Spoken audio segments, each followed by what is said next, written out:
해가지고 현황을 지금 어디로 막 움직이는 거예요. 이 추미를. 그러니까 이게 원래 의회가 외곽을 이렇게 올라가야 되는데 이것도 이제 이렇게 돼요. 이게 메이지 유신의 헌법, 메이지 유신의 한계. 그러니까 일본 사람들은 메이지 시대를 되게 좋아해요. 메이지 시대 우리가 서양의 열강들과 어깨를 나누는 세계 강대국이 됐다. 러일 전쟁 승리했다. 천전에 승리했다. 얼마나 멋지냐. 그래서 이제 시바 류오타라는 유명한 작가가 있어요. 그 사람이 쓴 언덕 위의 구름이라는 소설인데 거기서 보면은 그 메이지 시대 영광을 그리는 그런 소설이 있어. 근데 메이지 시대에 확실히 이런 좋은 면이 있죠. 좋은 면이 있는데 이 뒤에 이런 식의 어두운 면이 있었고 그 어두운 면을 통해서 일본이 제국주의국가로 가게 된 거예요. 그거를 모르는 거죠. 그리고 청일전쟁과 러일전쟁을 일으켜가지고 남의 나라 식민지 해놓은 게 그게 무슨 밝은 면입니까? 근데 얘들은 뭐냐? 이기면 된다. 이기면 용서된다. 그런 한계를 갖고 있는 거죠. 이게 바로 이제 이것이 이제 아까 얘기한 침략주의.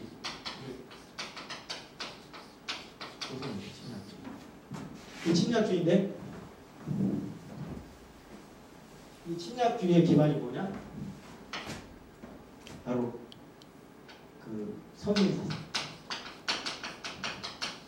선민사상이란 뭐냐? 일본은 신국이다. 일본은 특별한 나라다. 여기에 플러스 뭐냐? 오리엔탈리즘. 오리엔탈리즘은 뭐냐?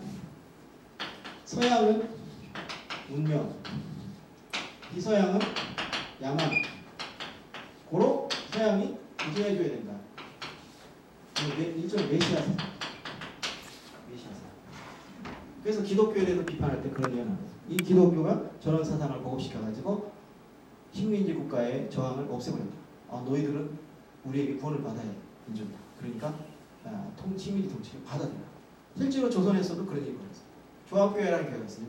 그 조합교회라는 교회가 일본에 한국에 와서 한 일이 뭐냐? 선교를 하면서 조선 국민에게, 조선 민족에게 너희들 야만입니다. 그러니까 우리 일본의 식민지 통치를 받아들인다. 이런 식의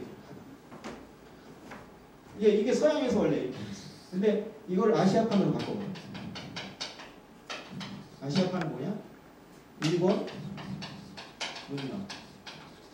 그 다음에 아시아, 남아.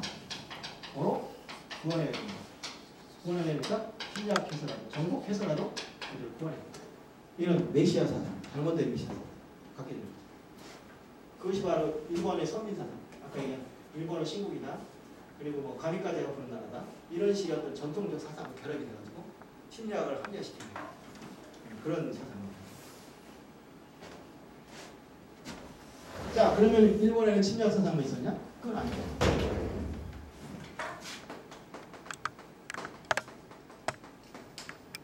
평화주의도 있어요. 평화주의도 있었다.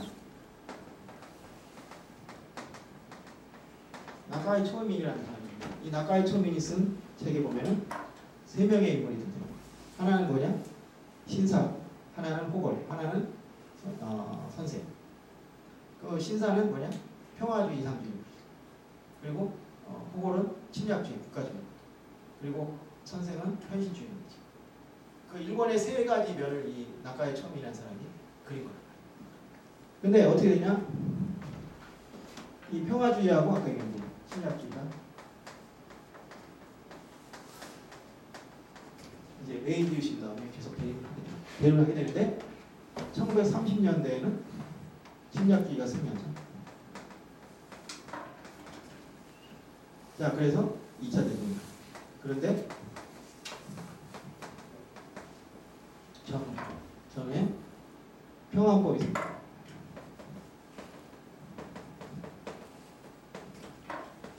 특히 구조. 이 구조에는 비무장을 외치고 비무장을 규정하고 전쟁을 금지하는 거죠. 세계에서 이런 걸 가진 나라는 일본하고 코스타리카밖에 없어요. 근데 코스타리카는 진짜 군대를 없애버렸고 일본은 군대를 없애지 않았어요. 대신에 아까 얘기했지만 메이지 유신 이후로 77년 동안 크고 작은 전쟁이 몇 개요? 수도 없이 많은 전쟁을 했는데 1945년부터 70년 동안 일본은 전쟁을 한 적이 단 한 번도 없습니다. 왜? 이거 못해. 그럼 결국 뭐냐? 평화주의가 승리했죠. 네.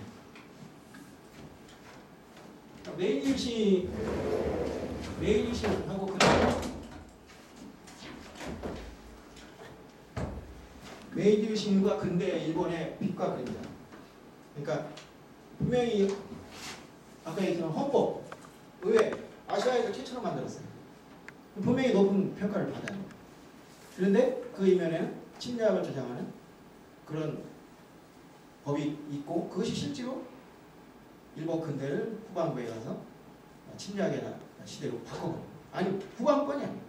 사실은 청일전쟁, 러일전쟁까지는 일본을 침략의 나라로 만들었는데 그 원인 그것을 갖다가 어떻게 좀 세계사적으로 보면은 아까 처음에 서로 얘기했지만 제국주의 시대에 사실 일본도 피해자였죠.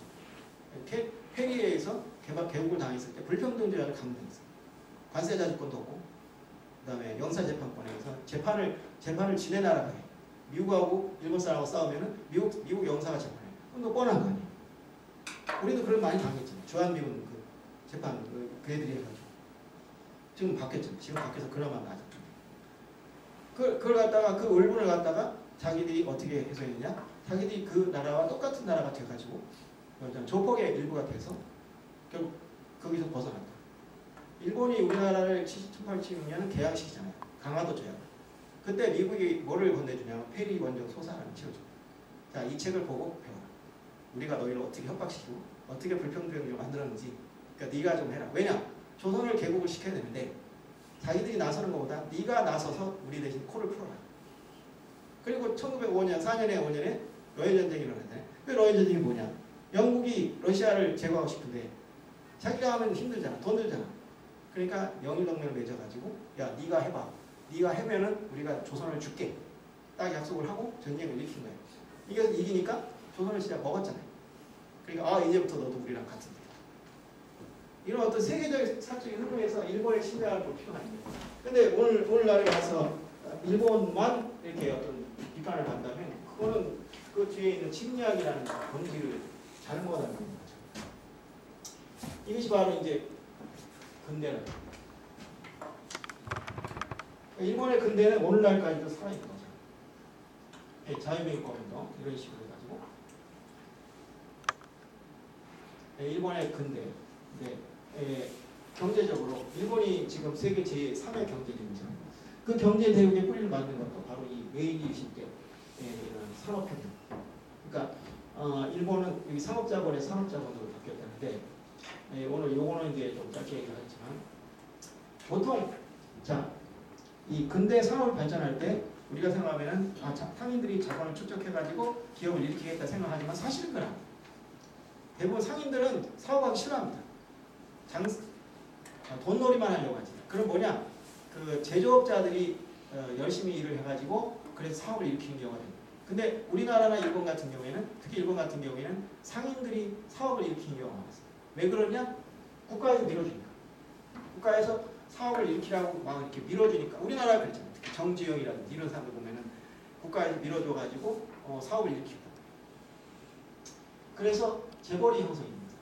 이 재벌이 형성돼가지고 그것이 일본 경제력 일본에 만든 거죠. 결국 이제 침략주의 평화주의가 되기 때문에 제국주의 앞자리가 된 기독교. 기독교 같은 경우에 일본 사람들이 기독교를 받아들일 때는 어떤 식이냐면 일본이 서양을 열심히 본받아요. 그 본받는 가운데 이 기독교가 거기 하나의 그 파트로 남아요. 그러니까 기독교라는 종교를 받아들이는 게 아니라 기독교라는 서양 문화를 받아들여서 그것을 모방하면 우리가 선진국이 될 수 있다. 그런 식의 생각으로 받아들였기 때문에 그것이 제국주의 앞잡이가 될 수밖에 없었다. 여기 오리엔탈리즘이라고 나왔죠. 그러니까 서양은 문명이고 그 다음에 다른 서양 아닌 것은 야만이다는 그 구원해야 된다는 것을 일본판으로 만들어서 메시아선을 가지고 침략을 한 것입니다. 이제 2차 대전이 끝나고 전후체제가 수립되고 그리고 이제 아까 메이지 헌법이 평화헌법으로 바뀌면서 일본이 70년간 전쟁하는 평화적인 나라가 된다. 그것이 지금 오늘날에 와서 위기를 하고 있죠. 2001년에 수상이 된 고이즈미 중이치로 같은 경우에도 그렇고 지금 이제 아베도 그렇고 이제 이 평화주의 국가 일본을 전쟁할 수 있다고 바꿔야겠다. 그렇게 지금 작용을 하고 있죠. 과연 어떻게 될까 이거? 사무라이와 선비의 차이. 사무라이는 영업사원이고 그다음에 선비는 공무원이다 이렇게 있는데, 그러니까 우리나라 사람들은 굉장히 이념적이라고 생각해요. 이념적인 사회. 근데 일본은 굉장히 실용적입니다. 근데 분명히 사무라이는 선비와 같은 존재예요. 그 사회 지배층인데 칼을 들었다고 여기는 붓을 들었다는 차이가 있는데 그거 말고도 이런 차이예요. 그래서 일본이 실용적인 나라가 됐고 한국이 좀 이념적인 나라가 되죠. 이런 생각으로.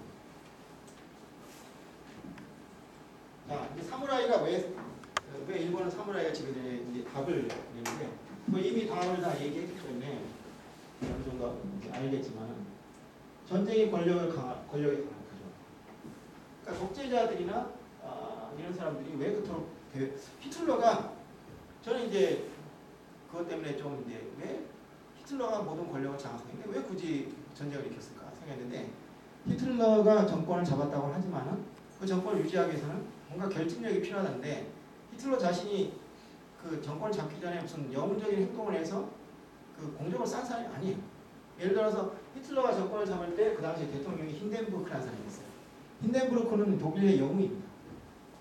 독일이 통일을 할 때 보글전쟁을 일으켰는데 그 보글전쟁에서 영웅이었고 1차 대전의 영웅이에요. 그렇기 때문에 힌덴부르크 같은 경우에는 그 공적만으로 충분히 존경받고 사랑받을 수 있는 사람이기 때문에 굳이 그런 모험이 필요 없습니다. 만약 도쿠가와 이에야스라든지 오다 노부나가 같은 그런 사람. 그런데 히틀러는 찬출이 안 해요. 한 게 없어요.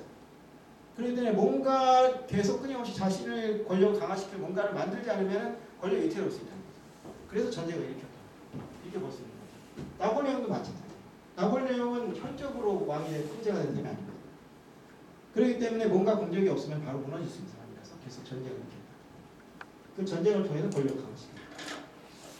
일본 같은 경우 전쟁이 일어나고 외부 위협이 있을 때는 중앙정권이 굉장히 강해졌었는데 그렇지 않은 시대에는 그러니까 결론적으로 말하면 그 외부와의 전쟁이 없던 그 시기 600, 700년 사이 그 사이에 사무라이들이 등장하고 사무라이들이 일본을 지배하게 되고 그것이 메이지 유신에 의해서 다시 외압이 세지니까 중앙집권이 강화되면서 바로 무너집니다.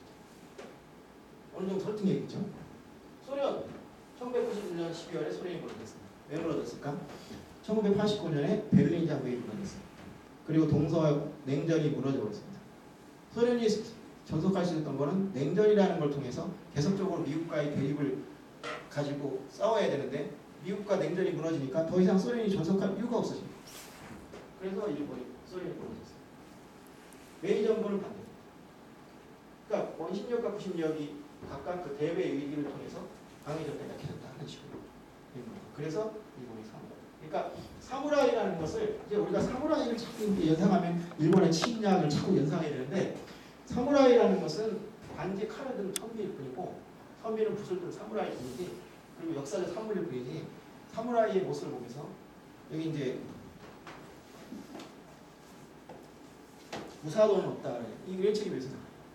그러니까 무사라는 것이 우리가 생각하는 게 대단한 존재가 아니라는 거죠. 그리고 뭐 할복 같은 것도 막 되게 막 영화 같은 거 막 멋있게 하는데 실제로 뭐 할복하다가 막 아프다고 난리치는 사람도 있었고 그다음에 미시마 유키오라는 작가가 그 할복을 했는데 그거 할복하다가 막 아프다고 난리치면서 죽었답니다. 그 정도밖에 안 돼. 대부분 사람은 그렇습니다. 그러니까 우리나라 선비들도 할복한 사람 있잖아요. 그 사람들 꿋하게 죽었잖아요. 똑같은 사람이에요. 근데 자꾸 사무라이라는 걸 통해서 뭔가 그 침략이라든지 어떤 그런 폭력성 이런 걸 자꾸 강조하다 보면 우리가 일본에 대해서 바른 이해를 할 수가 없는 거죠. 뭐 그렇게 그러니까 역사적 산물이라 이게 굉장히 중요해요. 역사. 그러니까 그 나라가 가진 특성 때문에 어쩔 수 없이 역사 때문에 어쩔 수 없이 사무라이라는 세력들 유럽의 중세도 마찬가지. 게르만족이 쳐들어오면서 유럽이 중앙집권이 무너지면서 유럽이 혼란에 빠졌기 때문에 각 지방에 기사들이 등장해가지고 천년 동안 중세 봉건 시대를 유지했다. 그 말은 뭐냐? 사무라이라는 기사가 뭐야? 사무라이잖아요. 그렇다고 해서 유럽이 폭력적이냐? 물론 폭력적이죠. 나중에 많이 전쟁을 했으니까. 그런데 그렇다고 오늘날 와서 유럽 하면 폭력적이다. 전쟁 이렇게 생각은 안 해요. 역사적 산물이. 그래서 이 역사라는 게 이렇게 중요한 거예요. 어쨌든 이 역사, 일본 역사의 예를 통해서 여러분들이 일본에 대한 어떤 편견이나 선입견을 없애고, 물론 이제 그 일본이 과거에 한 침략을 무조건 용서하거나 그걸 합리화시킬 수는 없겠지만, 우리가 그들의 입장을 좀 더 이해한다면 앞으로 21세기에 좋은 한일 관계를 유지할 수 있도록 길을 열 수 있는 길이 열리지 않을까, 이런 생각이 듭니다. 이상입니다.